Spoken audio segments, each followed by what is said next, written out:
meron tayong ikakabit sa araw na to guys, isang Yamaha MIUI 125. So ang project natin ngayon ay magkakabit tayo ng oil cooler. So ito ay palalagyan ng oil cooler ni Bossing guys, kasi lagi siyang nagbabiyahe. Na-feel ni Bossing na medyo may kainitan ang kanyang makina, kaya nag-decide siya na maglalagay ng oil cooler. So ito po ang kanyang na-order na oil cooler guys. Ito po ay universal, pwede to sa lahat ng motorsiklo.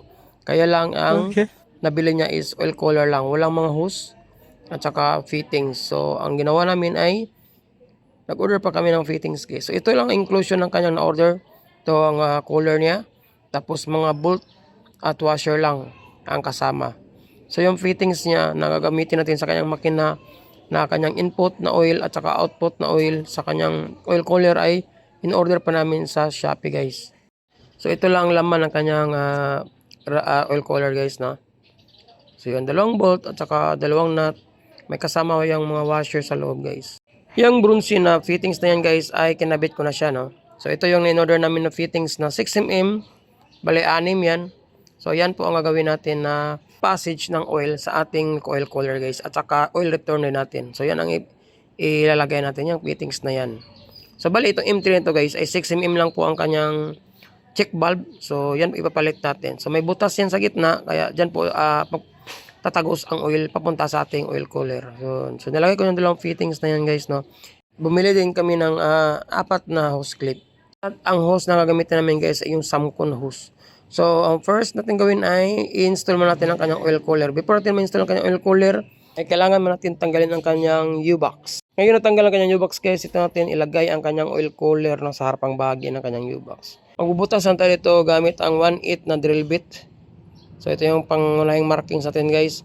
Pagkatapos ay magbubutas tayo dito na 6mm na naman na drill bit. So kasi 6mm ng bolt ang ilalagay natin dyan. So gagamit tayo ng 6mm na drill bit. So nabutasan na natin siya guys. Ang next i-install na natin ang kanyang oil cooler. So mayroon siyang inclusion ng dalawang bolt na mahaba. Kung medyo may kabaan ang kanyang bolt guys, pwede nyo palitan o putulin. Yung maikli lang para hindi masyadong sagabal sa loob ng ating U-box. So medyo nabaliktad natin ang pagkalagay ng kanyang oil cooler. Dapat yung washer na yan is nasa likurang bahagi. So yan, baliktarin muna natin. So maglagay natin ng washer sa bolt guys, para hindi masira yung rubber bushing nya. So ito yung pinakamainam na lugar guys no, kung saan malagay natin ang kanyang oil cooler. Pagkatapos yan ay maglagay na tayo ng nut with washer sa likurang bahagi. So nakadepende na yun guys kung saan nyo ilagay ang oil cooler. Pwede rin sa ilalim ng U-box, yung may lagayan ng bolt sa gitna. Kailangan lang maglagay kayo ng isang flat bar para ma-install yung oil cooler. Pero ito yung pinili kong lugar guys. Maganda to kasi nasa mahabang position siya no. Yun, maganda na siyang tingnan guys. Naikabit na natin ang kanyang oil cooler. Ang next step natin gawin guys ay syempre maglalagay natin ng fittings sa kanyang bomba. Pero before natin ilagay yung fittings guys, ay i-check mo natin kung meron itong lumalabas na oil no. Kasi dito natin ilagay yung hose natin. So double check lang natin kung meron siyang laman guys. Kasi kung wala siyang laman, possible walang supply ng oil, walang supply ang ating oil cooler. So dito sa part nito guys, sa katabi ng ating intake manifold. So merong washer yan guys, baka mahulog at nyo makita. Paandarin mo natin ang kanyang motor guys at i-check natin kung merong oil na lalabas. Ito yung pinakamainam na lugar kung saan kukuha tayo ng supply para sa ating oil cooler guys. Itong butas na ito no, malapit sa ating intake manifold. Makita ito na may bomba mo guys. Oh, palong. Yun na nga, meron tayong supply para sa ating oil cooler. Siyempre guys, ang next natin gawin ay maglalagay na tayo ng fittings. Yung binili natin na fittings na 6mm ang kanyang thread at 6mm din ang kanyang dulo guys no. So lalagyan lang natin yung washer ng una niyang bolt na takip. Pwede din lagyan ng teflon para to make sure na walang tagas na mangyayari. Itong bronze na ito guys na fittings ay simple lang ang paghigpit na huwag masyadong magpitan kasi mapuputol yan. Importante hindi siya magkaroon ng leaking. So nilagay ko ng washer. Maglagay din ako ng kaunting teflon guys. Pero kung walang teflon, pwede na yan guys as long as meron siyang washer no. Malalaman din naman yan kung tatagas siya kapag umaandar na at saka may leaking. Pero kung wala, goods yan, pwede na washer. So sa akin, pinalagyan ni owner ng teflon daw para iwas aberya. So kamayin muna natin pagpasok na. Ito in order ko na fittings guys ay meron kayo makita sa Shopee niyan, no? Hindi yan kasama sa oil cooler. Mag-order din kayo ng fittings na yan kasi yan ang yung isasalpak dyan sa kanyang bomba. Yun, yung tama-tama ng paghigpit kaysa masyadong higpitan kasi mapuputulan o mabali. Ngayon, ilagay na natin ang kanyang fittings guys. Siyempre, ang next is maglalagay tayo ng hose. Yung samkon hose. Depende na sa inyo guys anong klaseng hose ang ilagay nyo as long as medyo may kakapalan siya para hindi siya magkaroon ng problema.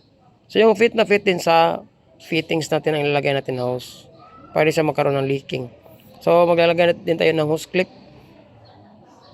So, itong samkon hose ito guys ay mabibili din o ma-order sa Shopee, no? So, silipin lang natin na dapat yung hose na niya is maliit din ang butas na fit sa ating fittings. May mga fittings na 6mm ang thread at saka 8mm ang kanyang dulo, no? Pero ito, puro 6 to guys. 6mm ang kanyang thread at 6mm ang kanyang dulo. So, shout out sa iyo, bossing. Salamat sa tatiwala at pagbisita sa ating munting shop. So, yan guys, ipro natin nakabit ang kanyang oil cooler. Ay, i-check mo na itong hose ito kung mayroon dumadaloy na oil. Kaya pandarin natin ang kanyang motor. Let's go! Okay na, At yun na nga, may tagas na oil sa ating hose. Ibig sabihin guys, may supply na papasok sa ating oil cooler. So, ang next natin gawin guys, i-install muna natin temporary ang kanyang oil cooler para ma-check natin kung merong lalabas na supply sa kanyang oil cooler. Since meron tayong input supply, so ikabit natin itong oil cooler na ito. So, ngayon guys, magpatatabas na ito ng hose, yung sapat lang na hindi ma-fold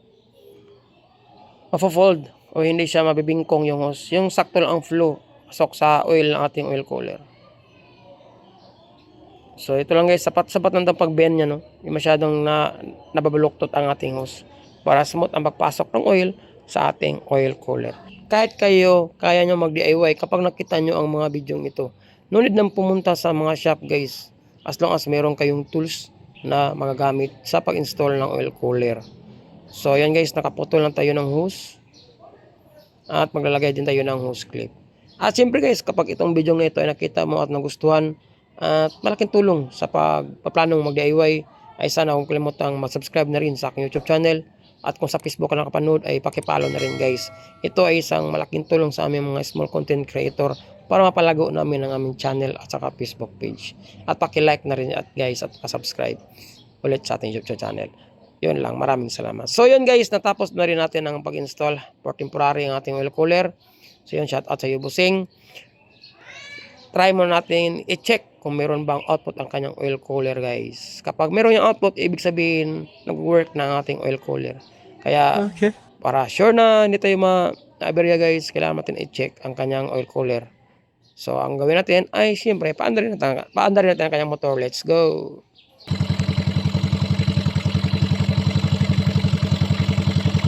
Dagan mo na mo. At yun na nga guys, nag-success ang ating project. Ibig sabihin meron ng oil na lumabas sa kanyang oil cooler. Ayos na ayos. At syempre, ang pinaka-last na part na gagawin natin guys, ay maglalagay na tayo ng hose papunta sa oil return ng kanyang makina. Napili namin maglagay ng hose dito sa kanyang takip ng kanyang head guys, para doon namin ibalik ang supply na nagaling sa kanyang oil cooler. Dito namin ilalagay sa kanyang intake na balbula guys, para merong supply ang kanyang balbula guys. At nakadepende rin sa inyo kung saan nyo ilagay ang kanyang oil return. Pwede rin sa tagiliran ng kanyang head, pwede rin sa ilalim ng kanyang drain plug, yung may drain strainer guys. Depende na sa inyo kung meron kayong mataas na hose. So since maikli lang ang aming hose, so naka-idea ako na dito na ilagay sa kanyang kung saan yung intake na balbula niya guys, para meron siyang lubrication. Yun, no? So syempre kailangan natin magbutas at gagawa tayo ng 6mm na thread kasi ang fittings natin ay 6mm. So kailangan natin magbutas yan guys. So estimate na natin kung saan matatamaan yung intake manifold natin sa pag labas ng oil. So dito ko naisip guys kasi chinek ko na yan, at sa part nito doon naman nakaposisyon ng kanyang barbula ng kanyang valve adjuster pala ng kanyang barbula. So para magawa natin ang kanyang thread guys ay kailangan natin magbutas ng 1/8 na drill bit. So pag butas natin ang kanyang 1/8 na drill bit, next ang 4.5mm na drill bit naman guys. So ito yung pangalawang bahagi ng pagbutas natin kung saan magagamit na tayo ng 6mm na threader. since 6mm ang ating ginagamit na fittings para sa ating oil return. So meron na tayong butas guys na 4.5. Ang gamitin natin trader ay 6mm. So ang ginamit kong trader dyan guys ay Primera, no? Kasi ang ating hand tap is meron siyang tatlong klase, no? O tatlong stage. Stage 1, stage 2 at saka stage 3. So itong ginagamit ko guys ay stage 1 lang kasi maganda itong stage 1 kasi may dulo siya. So kailangan ng pag-hand tap nito guys ay unti-untiin lang pagbaon. So kapag medyo bumaon na siya, so gagamit tayo ng adjustable tapos pupupukin natin ng kaunti para babaon talaga ang trade. So kapag nakagawa natin ng trade, tuloy-tuloy na ang paggamit natin ng adjustable. So halimbawa kapag wala kayong pang trader, wala kayong ganito hand tap, itong part nito guys ay kailangan nyo lang markings at pumunta lang kayo sa mga machine shop at papabutasin lang nyo lang ng 6mm. Katong bayadan ka ng 150 pesos, goods na yun. At least yun lang ang nagasto nyo at bayaran. So yun guys, parang gawang machine shop ang ating pag-trade o pag-hand tap ng kanyang head cover. Diba? Yes. So, ulit lang pumunta sa busin sa mga shop. Kasi all-in-one po tayo sa ating shop, guys. So, ilalagay natin ang ating fittings na 6mm. Siyempre, maglalagay din tayo ng counting teflon. Kasi gusto ni Bossing na maglagay ng teflon, guys, no? To make sure na walang leaking. Kasi wala po tayong washer dyan na nilagay, no? Kasi, yung washer na nauna kay Nice, yun po ang kanyang naunang washer talaga sa head ng kanyang takip ng kanyang bomba. So, ang paghigpit nito guys ay tama-tama lang. Huwag sobrang higpitan kasi mapuputol ang ating fittings. Kasi napaka lambot lang po ng bronze fittings natin guys. At tamang-tama din ang distansya o allowance ng ating fittings guys sa surface ng ating head. You know? Hindi siya sobrang mataas at hindi siya sobrang maikli. Yung hindi lang matatamaan ang pag-open ng ating valve adjuster. Sakto-sakto lang guys ang level ng surface ng ating fittings, no? So siyempre guys, ang pinaka-pinali ng ating trabaho para matapos nito ay maglalagay na tayo ng hose sa fittings na yan guys. Diyan. So, maglalagay na tayo ng hose. Tapos yung dulo man niya ilalagay natin sa output supply ng ating oil cooler. Samko hose po na ating ginagamit guys. Depende na sa inyo kung anong hose na gagamitin nyo. As long as hindi siya basta-basta masisira at mabubutas. So, pitan na natin gamit ang ating impact bit na flat screw type. So, itong video nito guys ay intended lamang sa wala pang idea, no? At planong mag-DIY ng oil cooler sa kanilang MIUI 125. Yung may alam na, pass na. So, ito guys, nakabit na natin ang ating hose. Siyempre, isalpak na natin ang kanyang head cover sa kanyang makina. So, itong hose nito guys, yan naman ang isasalpak natin para sa output ng ating oil cooler. So, konting taste na lang at siyempre matatapos na natin trabahuin ang motor ni Bossing. Itong motor na ito guys ay naka 56mm ang kanyang block, no? Kaya medyo may kalakasan ng kaunti ang kanyang makina. Kaya gusto ni Bossing na medyo di masyadong mainit ang makina ng kanyang motor. Kaya naisipan niya maglagay ng oil cooler sa kanyang motor. So, 2 bolt na lang ang sasalpak natin sa kanyang head cover. Tapos, ang pinaka-pinali is yung hose sa ating oil cooler na nilalagay. Itong oil cooler na to guys, depende na sa inyo. Pwede nyo lagyan ng exhaust fan o hindi. Kasi kapag oil cooler, don't need nang maglagay ng exhaust fan guys, no? Yan to katulad sa mga liquid cool na mayroong exhaust fan o fan sa likurang bahagi ng kanilang radiator para magsilbing palamig sa kanyang fins ng ating radiator. Pero itong to guys, oil cooler ay no need nang maglagay ng fan. Optional lang po paglalagay ng fan. Nasa sa inyo yan. Maglalagay kayo ng fan o hindi. So, ilagay na natin ang kanyang hose sa output na bahagi ng kanyang oil cooler. Yun, napaka-smooth ipasok guys kasi swak na swak po ang fittings ng ating oil cooler sa ating hose. Yung sa 6mm lang guys is medyo may kaliitan lang ng kaunti. Kaya kailangan yung higpitan ng maigi ang hose clip para hindi tatagas ang oil. So, higpitan lang natin ito guys. Pagkatapos nito ay pwede na natin ipaandar ang kanyang motor. At yung kanyang battery na nakita nyo, pwede na natin ibalik yan sa kanyang U-box once matapos ng ating project na guys, no? Nilagay lang namin dyan para hindi kami mahirapan paandarin at pagtanggal backlash ng kanyang U-box. So, nakabit na natin lahat. Yung hose ng input ng ating oil cooler at saka output na hose ng ating oil cooler guys. So ngayon, since na kompleto na siya, ang pinali natin trabaho ay siyempre, paanda rin natin ang kanyang motor guys. Let's go! Daro lang.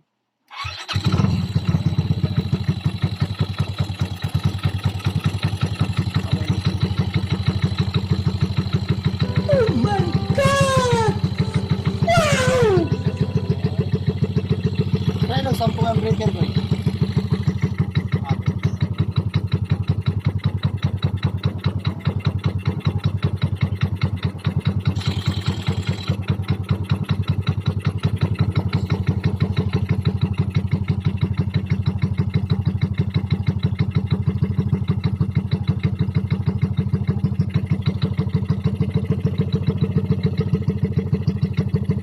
Yun lang guys no, sa araw na ito sana may natutunan kayo at nakakuha kayo ng ideya sa mga planong mag-DIY. Maraming salamat at syempre see you sa aking next video. Ride safe, God bless. Ayun.